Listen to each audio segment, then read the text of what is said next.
With so many different countries, teach abroad programs, and schools out there, it can be difficult to choose where to teach English abroad. I'm Jamie from ESL Teacher 365. I've been teaching abroad for over 10 years, and in this video, I'll show you how to choose where to teach abroad by creating a pros and cons list with specific criteria. Using this list will be the first step in making your teach abroad dreams a reality. So, let's get started. How to choose where to teach abroad, make a pros and cons list. Just like for any other important decision, creating a pros and cons list will help you choose where to teach abroad. Here are 7 criteria to include on your teach abroad pros and cons list. And if you need a little bit of extra help getting your teach abroad adventure started, then don't forget to fill out my survey, which is linked down below. The first topic you need to include on your pros and cons list is language and culture. Ask yourself these questions. Is there a language I have studied or would like to learn?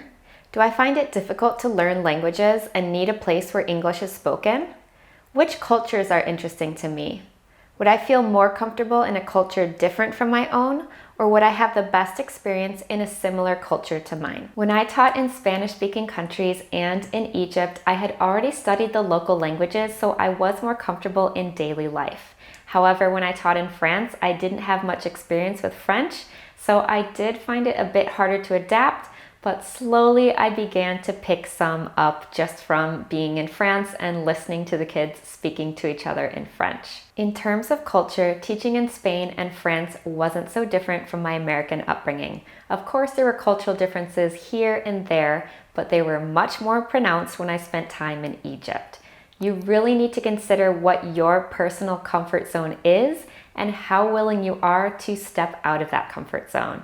I personally really love stepping out of my comfort zone, and of course I was overwhelmed when I first got to Egypt, but after a few weeks I really started to enjoy myself. But think about that for you. Do you want to challenge yourself and leave your comfort zone? Or maybe if it's your first time abroad, you just want to stay within your boundaries more or less. If you'd like to learn more about what teaching in Spain is like, I do have a playlist that you can check out, which is linked above. The second topic for your teach abroad list is the cost of living. Before starting your job search, you're going to want to make sure that you understand what the cost of living is like in the countries that you're interested in. The easiest way to get this information is to go to the website numbeo.com, where you can find information on different countries in terms of rent, utilities, food costs, transportation, clothing, services, and more. Once you have this information, I recommend creating a sample budget for each country, and that way you can compare it to the salary of the job offers that you get later on to help you make your decision. Before I moved to Australia, I used this website to help me look at the cost of living for different Australian capital cities. I ended up moving to Brisbane because of this, along with some other factors like the amazing weather. But if you'd like some more information about the cost of living and other teach abroad finances, then I recommend checking out this video. The third topic to consider for your teach abroad list is whether you'd like to live in a city, town, or rural area. Teaching abroad is a great way to try something completely different and new. So if you've always lived in cities, then you might want to try living in a smaller town or rural area.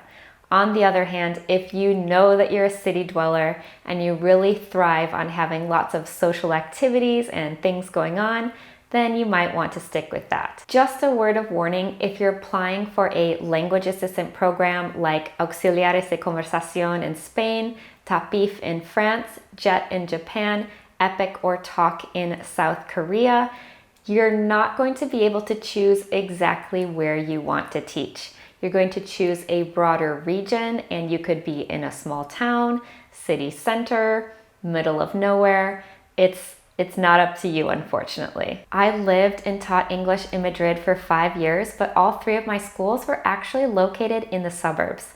This meant that I spent between 40 and 60 minutes each way commuting to and from my school, but this was my choice. I really preferred to live in the city center, experience everything that was going on, and commute to and from my school during the work week. The fourth point to consider when choosing where to teach abroad is the weather. I know what you're thinking. The weather really? That's not very important. Well, let me tell you, it is.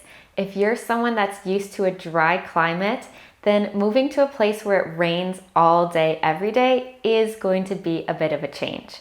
And if you have seasonal depression, you're going to want to choose somewhere that's sunnier. There's a reason that I've chosen to live in places like Australia, Costa Rica, Spain, Egypt. I'm from Wisconsin and I hate the cold. So I've chosen to live in some beautiful and warm places. Another important factor is natural disasters. If you're looking at a country that has earthquakes and tremors and you're not used to this, that is something that you need to think about. The most extreme place that I've lived in terms of weather has been Australia. I experienced my first cyclone here, and we did have those horrific fires at the beginning of 2020. So these are things that you do need to be aware of. What kind of weather do you like? Leave a comment down below. The fifth topic to help you choose where to teach abroad is health and safety. Unfortunately, accidents and illness does happen when teaching abroad, so you need to do your research and make sure you know what the healthcare situation and healthcare facilities are like in other countries.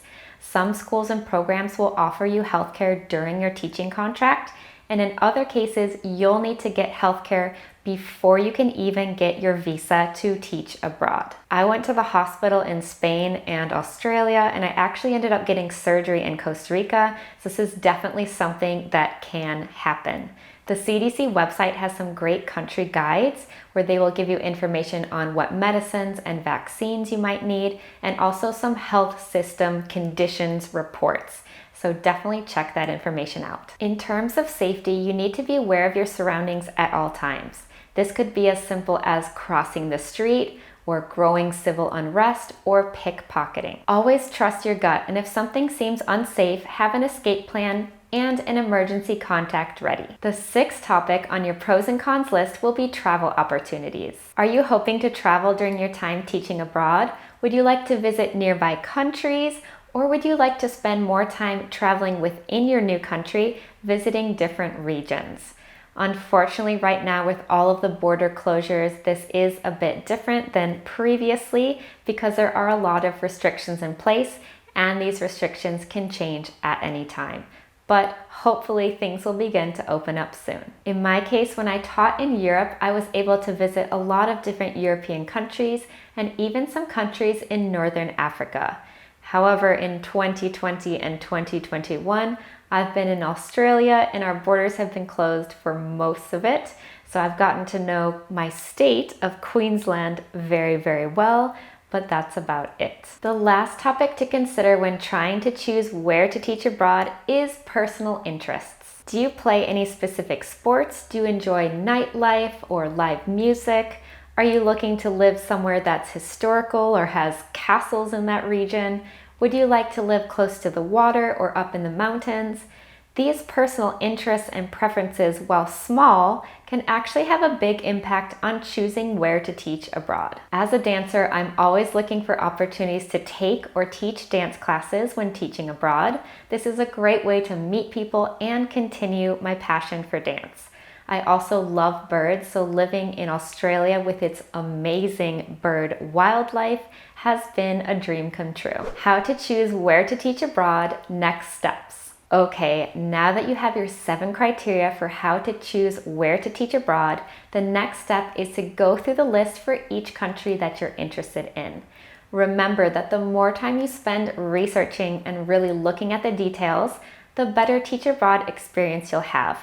So I highly recommend taking your time and really thinking about this decision. The final step for how to choose where to teach abroad is to narrow down your pros and cons list to 3 final countries. Then you'll need to look at the different teach abroad pathways for each country. For example, are there any international schools? Are there language assistant programs, work holiday visas that you could get, TEFL courses abroad? Well, I know that this is a lot of information, so if you're not sure the difference between these different pathways, then you can download my free Teach Abroad Quick Start Guide, which I will link in the description. This will give you a good idea of the different Pathways that you can take to teach abroad. After deciding where you'd like to teach, you'll need to check to see if you're eligible to teach there based on your country of citizenship, your education, and your previous teaching experience. In most cases, you'll need a TEFL certificate to teach English abroad. If you don't have a TEFL certificate yet, then you can check out the courses that I recommend in the description down below. To find out more about your next steps after choosing where to teach abroad, you can check out my step-by-step teach abroad guides for native speakers with and without a degree, as well as non-native speakers. I hope this video shows you how to choose where to teach abroad. What are your top 3 countries? Leave a comment down below. Don't forget to subscribe to learn all my teach abroad secrets and fill out my survey if you need any extra help. For more teaching tips and tutorials, you can find me on Instagram at ESLTeacher365, and please give this video a like if you learned something new today. Thanks for watching, and I'll see you in my next video. Happy teaching, and remember, the world is yours to teach and explore.